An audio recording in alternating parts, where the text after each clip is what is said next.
Anda masih bersama kami dalam Road to CNBC Indonesia Awards 2022 The Best Asset Management. Dan kami masih bersama dengan Presiden Direktur BNI Asset Management, Bapak Putut Endro Andanawari.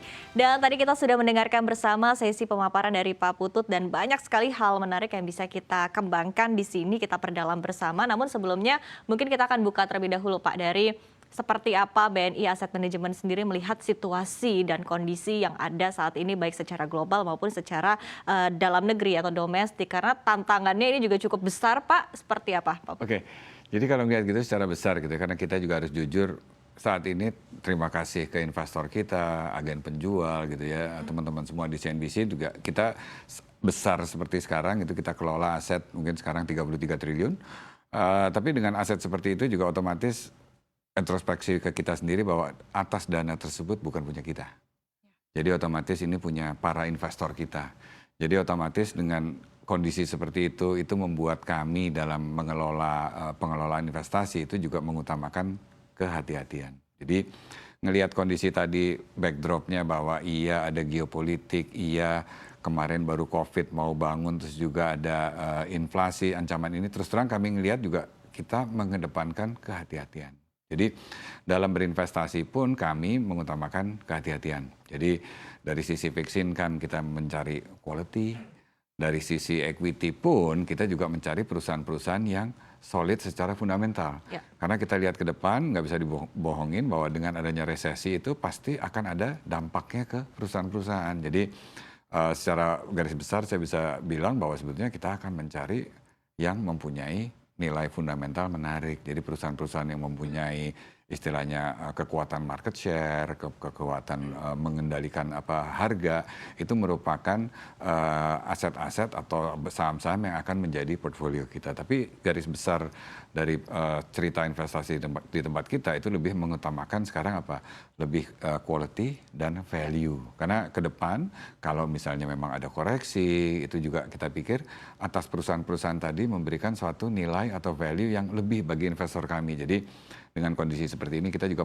bisa mengoptimalkan investasi para investor seperti itu. Oke, nah kita tarik lagi kondisinya kan juga cukup penuh volatilitas ya Pak ya.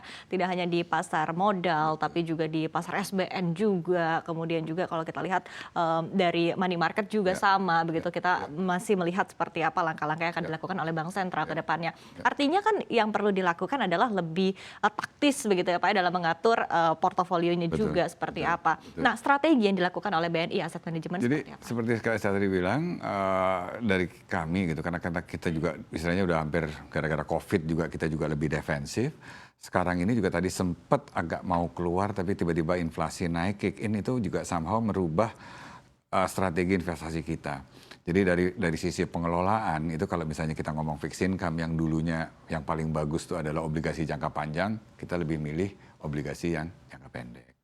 Kemudian juga kalau dari korporasi dulunya iya menarik gitu, tapi sekarang dengan suku bunga naik juga rasanya risiko kredit juga akan naik gitu. Jadi kita lebih defensif lagi. Begitu juga di pengelolaan kita di reksadana saham. Nah di reksadana saham juga sama, kita juga lebih berhati-hati. Jadi balik lagi kayak tadi misalnya kayak BNI 30 gitu ya, indeks 30 itu kan juga big cap gitu istilahnya ya. Ya kita lebih nyari ke perusahaan-perusahaan yang besar, punya kualitas, karena biasanya ya saya pernah ngalamin krisis 97, krisis 2008 gitu ya. Perusahaan-perusahaan yang bisa melampaui kondisi hard time itu adalah biasanya perusahaan-perusahaan yang berkualitas, perusahaan-perusahaan yang bisa menguasai pasarnya. Nah ini yang saya pikir pengalaman di dua market kemarin ada gejolak yang lumayan tinggi.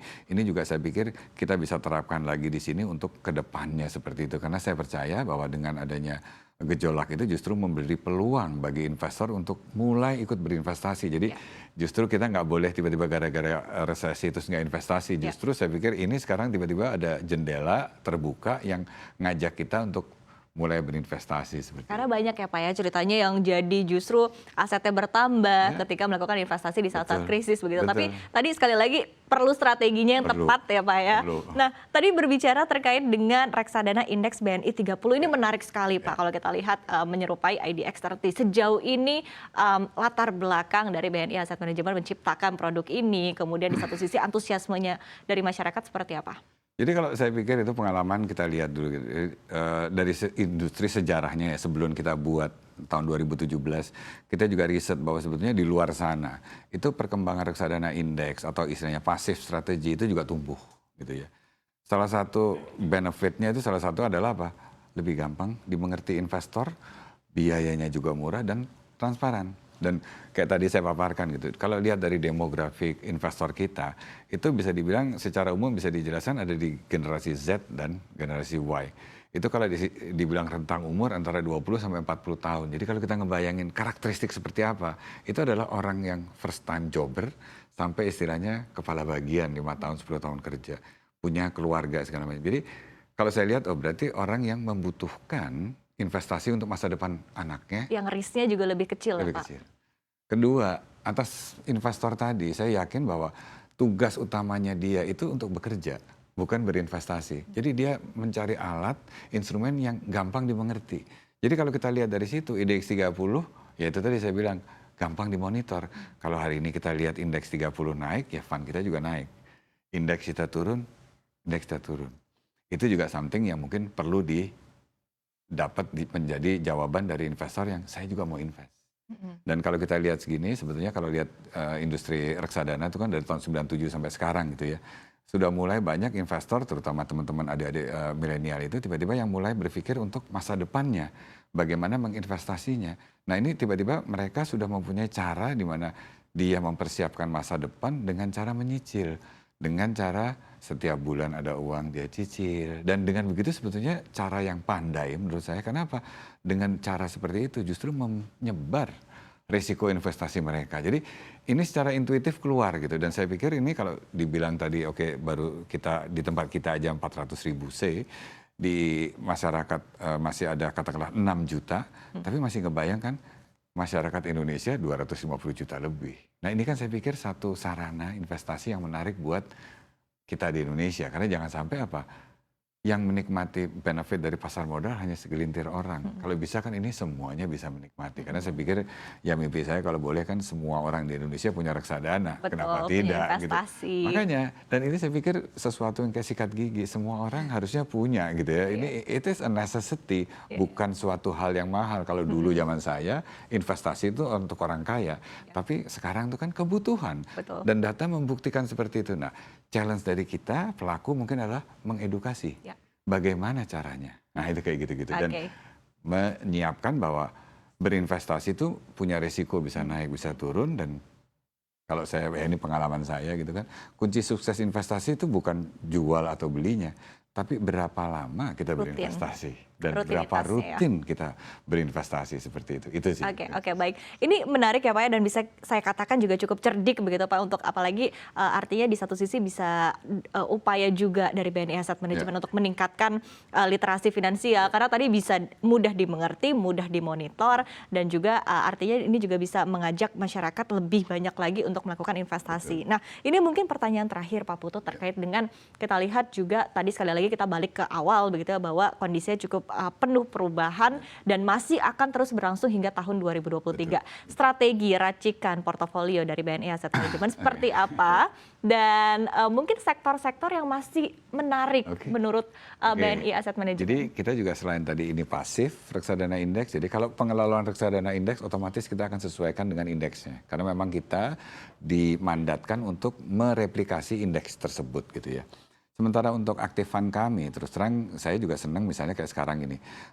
Kita masih suka, perbankan kita masih suka. Gitu, karena kita ngelihat ke depan, suku bunga naik. Biasanya margin bank turun.